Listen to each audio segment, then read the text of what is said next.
여러분, 기도하는 영적인 사람 한 사람이 기도하면요, 그 공동체가 바뀌어요. 얼마나 무서운 줄 아세요? 영적인 한 사람이 움직여버리면요, 그 공동체가 움직여버려요.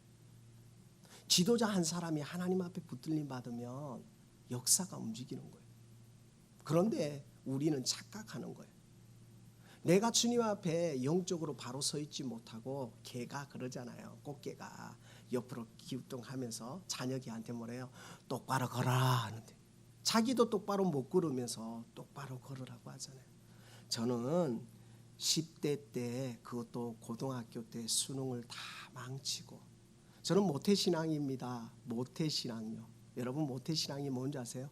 못한다는 거예요. 못한다는 거. 여러분, 모태신앙이 뭐 대단한 게 아니에요. 못해요. 못하게 자랐습니다. 할아버지가 목사님이고, 작은아버지가 선교사님이고, 삼촌이 목사님이고, 반은 공무원, 반은 목회자입니다. 저희 집안이. 그런데 저는 모태했습니다. 모태. 그런데 10대 때 주님을 인격적으로 만납니다. 언제요? 수능을 완전히 망치고. 그때 제가 기도한 기도가 지금도 잊지 않습니다. 하나님 안 살아계신다고, 하나님 이룰 수 없다고. 근데 왜 제가 이 말을 하는지 아세요? 제가요, 제 자랑 잠깐 할게요. 하나님 죄송합니다. 고3 때요, 새벽 기도를 한 번도 안 빠졌어요. 별로 안 놀라시는가 봐요. 새벽 기도를 한 번도 안 빠지고 새벽 기도를 가고 학교에서 잤습니다. 그러니까 졸기는 졸았는데 새벽 기도를 하고 공부했어요. 하루에 3시간 4시간 진짜 열심히 했습니다. 그러니까 목사님 학교 그 별로 좋은 학교 안 들어갔잖아요. 맞습니다. 그렇게 열심히 해도 안 되더라고요. 그런데 제가 수능 외국어 영역을 미루어서 적어버립니다. 근데 저는 나중에 알았어요. 나중에 OMR 카드를 바꾸다가 나중에 알았는데, 당연히 가책점을 하면 점수가 나오니까 내가 얼마나 철부진 제가 기고만장했는지, 야, 하나님이 하셨다고, 하나님이 나를 통해서 하셨다고 말은 했지만 결국에는 누구 자랑했어요? 내 자랑했어요. 애들한테 그래서 야, 새벽 기도하면 이렇게 점수가 좋아 막 그랬거든요. 근데 12월 달에 점수를 딱 보니까 외국 영역이 80점인데 20 몇 점 나와버린 거예요. 미루어져가지고 듣기 평가 다 맞고 다 했는데, 내가 했는데 3개 정도밖에 안 틀린 것 같던데 이렇게 돼버린 거예요. 왜냐하면 OMR 카드를 중간에 바꾸다가 잘못됐는데, 나중에 내가 그걸 깨달았는데, 그때 제가 누구를 원망했느냐? 우리 어머님도 원망하고, 우리 할아버지도 원망하고, 또 누구를 원망했느냐? 하나님 보이지 않지만 하나님 못 살아 계시냐고 하고 원망한 적이 있었습니다. 그런데 제가 거기에서 머물렀다면 안 될 건데, 제가 부산의 어느 기도원에 수련회를 참석하게 됩니다. 3박 4일이라는 수련회를 PK, MK 골 때리는 꼴똥들만 모여가지고, 장로님 자녀들, 권사님 자녀들, 여러분 뭐 장로님, 권사님 자녀들이 뭐 대단한 것 같죠? 목사님 자녀들이 대단한 것 같죠? 그러니까 목사님이라서 그런 거지, 자녀들한테 기대를 하시면 안 됩니다. 그러니까 여러분이 우리의 자녀들한테 목사님처럼 대하기를 원하면 안 돼요. 여러분의 장로님 자녀들이 장로님 안 되는 이 꼴통들만 모아가지고, 죄송합니다, 꼴통들이라 해서 그분들이 저희 보고 꼴통이라 하더라고요. 모태 신앙들이요. 그런데 이 수련을 3박 4일간 했는데요, 제가 그때 주님을 인격적으로 만납니다. 어떤 줄 아세요? 다 수련회 가기 싫어가고 시험 다 끝나고 부산의 모 스파르타 학원을 등록을 해놓고, 아침부터 저녁까지 먹고 자는 숙식 학원을 등록을 해놓은 상태에서 한 번만 가면 우리 어머님이 뭐 준다고 해서 선물 받을 거 하고 갔는데, 다 갔는데 테이블에 제 이름이 있는 거예요. 그런데요, 저를 아는 사람이 저를 위해서 기도하는 게 아니고, 저를 전혀 모르는 분들이 저의 이름을 놓고 기도하기 시작하는 거예요. 제가 지난번에 그랬죠. 그때 모 대학교 장로님이신 그 장로님을 세조식 때 만난 거예요. 있을 수 없는 거예요. 나는 우리 부모님을 위해서는 기도할 수 있었어요. 나는 우리 가족을 위해서는 기도할 수 있었어요. 그런데 이름도 알지 못하고 아무것도 아무도 모르는데 진짜 구제불능인 그들을 위해서, 그리고 나이가 지극한 어른들이 우리를 섬기면서 사랑하면서 하는 그 모습을 통해서 주님을 만난 거예요. 여러분, 누군가 널 위해 기도한다는 이 기도는요, 내가 내 자녀를 위해서 기도하는 건 당연한 거예요. 내가 섬기는 교회를 위해서, 목회자를 위해서 기도하는 건 당연한 거예요. 그런데 주님이 성령이 말할 수 없는 탄식으로 기도한다는 이 기도는 뭐냐? 하나님 나라를 이야기하는 거예요. 이 로마서 8장은 성령장이거든요. 이 성령장은 무엇을 이야기하느냐? 너희가 나에게 속했으면 육신이 일을 하지 않고 성령의 일을 하는 거예요. 육신을 쫓는 자는 육신의 일을 하고 성령을 쫓는 자는 성령의 일을 한다는 거예요. 육신의 생각은 사망을 낳고 영의 생각은 평안을 낳는다는 거예요. 여러분, 우리가 하나님을 바라보고 예수 그리스도를 믿고 거듭나면 하나님 나라가 보이는 거예요. 내 자녀가 보이는 게 아니라 하나님 나라가 보이는 거예요. 나만 잘 먹고 잘 살자는 게 아니라 하나님 나라가 보이는 거예요. 여러분, 우리가 왜 기도합니까? 왜 우리가 지금 머물러 있습니까? 왜 살아갑니까? 여러분, 이게 정말 중요합니다. 그건 뭐냐? 성령의 도우심을 구하기입니다. 여러분, 기도는요, 성령의 도우심을 구하는 거예요. 성령의 도우심을 구하지 않으면 나의 유익과 만족을 위해서 기도하는 거예요. 하소연하는 거예요. 하소연밖에 안 하는 거예요. 내가 인정받지 못했다, 내가 보상받지 못했다, 이것밖에 없는 거예요. 왜 부모들이 자녀들한테 말합니까? 이런 말 너무 많이 들었습니다. 저 따라 하실래요? 내가 너를 어떻게 키웠는데. 이 말을 수도 번 들었습니다. 저희 부모님도 저한테 말했습니다. 내가 너를 어떻게 키웠는데. 여러분, 이건 보상심리인 거예요. 교회에서는 이 말을 하시면 안 되는 거예요. 그런데 우리 너도 나도 해요. 내가 어떻게 했는데 어떻게 하라고요? 하나님이. 여러분, 우리에게 은혜 주셔서 하신 거 아닙니까? 우리에게 삶을 허락하셔서 하신 거 아니에요? 오늘 이 로마서 8장은 너희가 내 안에 있으면 육신의 생각은 끊어버린다는 거예요. 여러분, 육신의 생각은 안목의 정욕, 이생의 정욕, 정말 나 자랑하는 거예요. 그러나 오늘 성경은 뭐라고 말하느냐? 내가 소망하는 소망은 보이는 소망이 아니라는 거예요. 여러분, 보이는 소망을 쫓아갑니까? 보이지 않는 영원한 소망을 쫓아가는 은혜가 있기를 소망합니다. 여러분, 보이면 얼마나 좋겠습니까? 보이지 않아요. 그런데 보이지 않는데 주님이 말씀하십니다. 네가 나에게 했다는 거예요. 내가 헐벗고 굶주리고 아무것도 없을 때 네가 나에게 했다는 거예요. 그래 말하잖아요. 주님, 내가 언제 그랬습니까?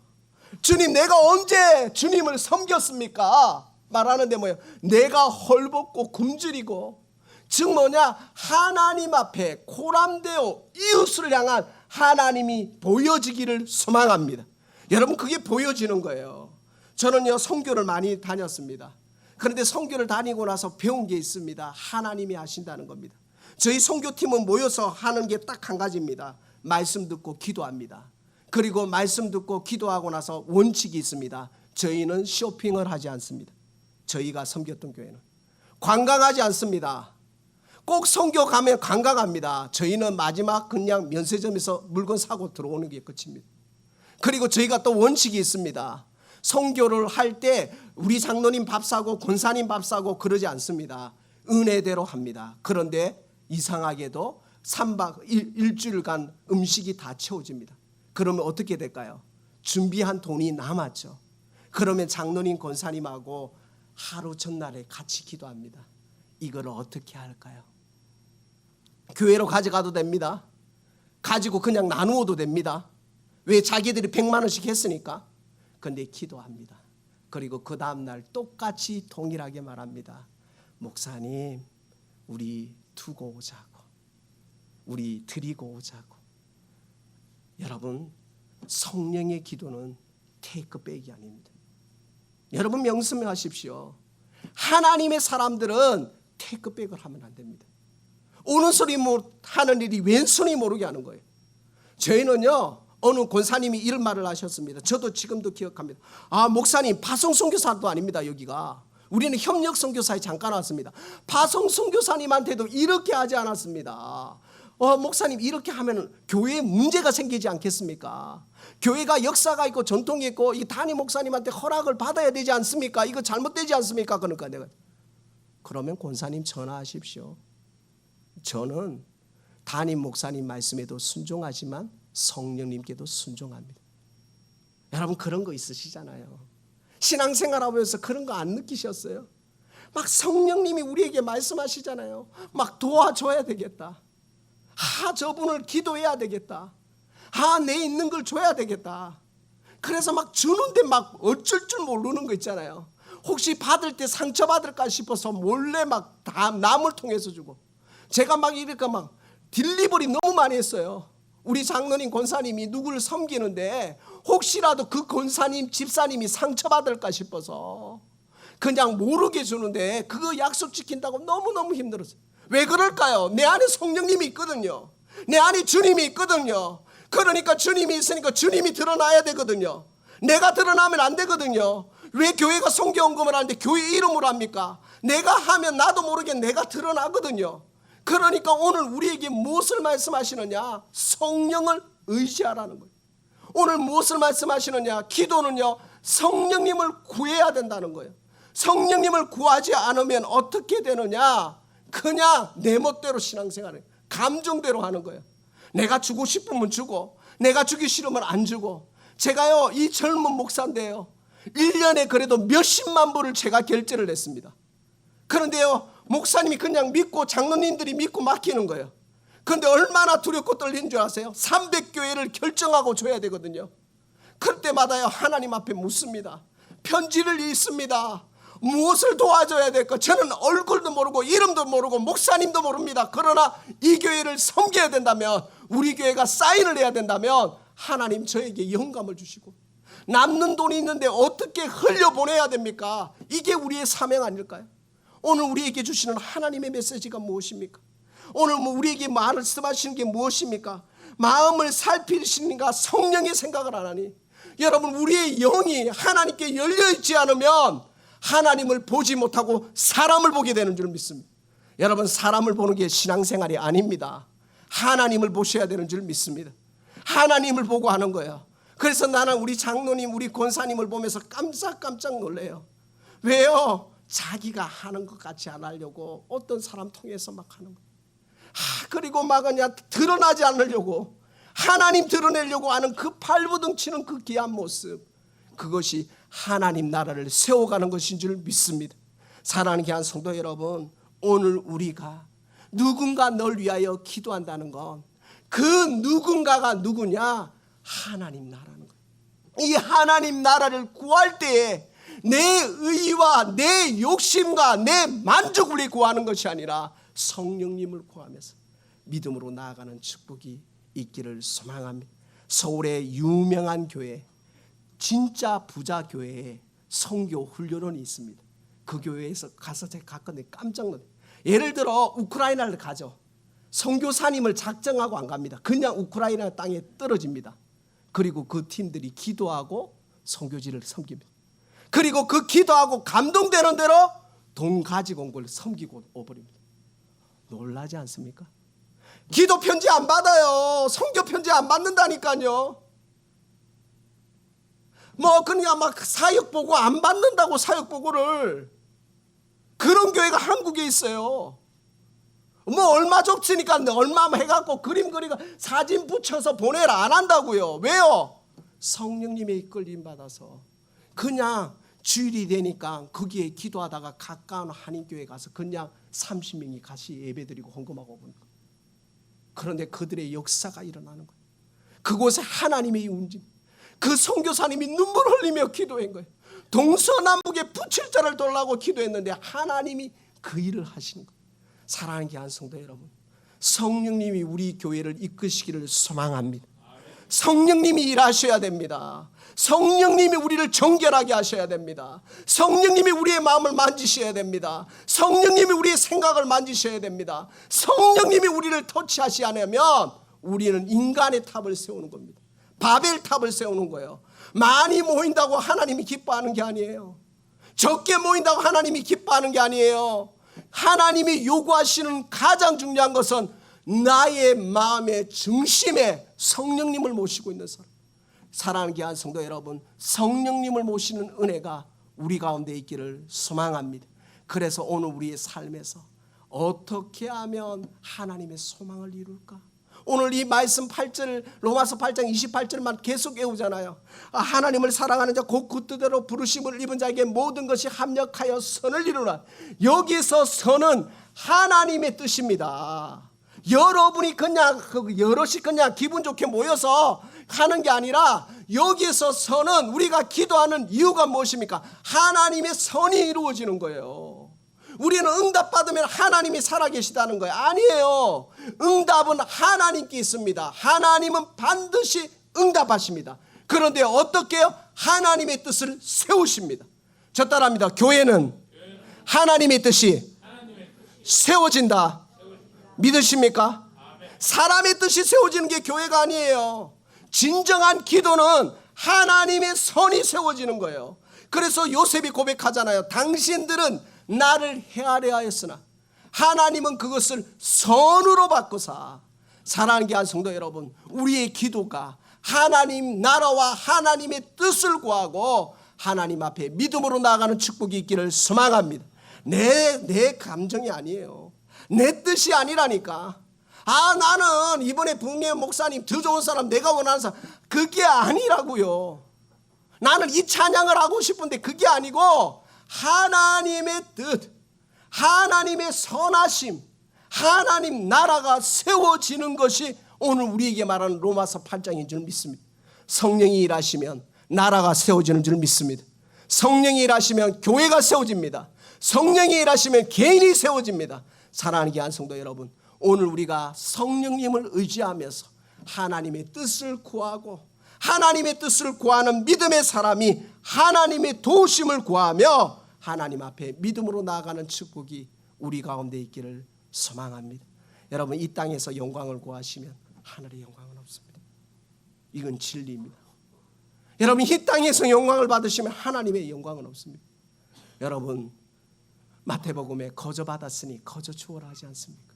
오늘 우리의 삶에 하나님을 기쁘시게 하기 위해 다시 한번 믿음의 발돋움을 하는 축복이 우리 가운데 있기를 소망합니다. 저는요, 어렸을 때부터 누구를 만나느냐가 중요한데 저에게 계속 기도 제목이 하나 있습니다. 그게 뭐냐 하면 남북 통일입니다. 참 철부지인데 할아버지가 38선 거기를 계속 명절 때마다 데리고 가셨습니다. 근데 몰라요. 그런데 그게 젖어들었어요.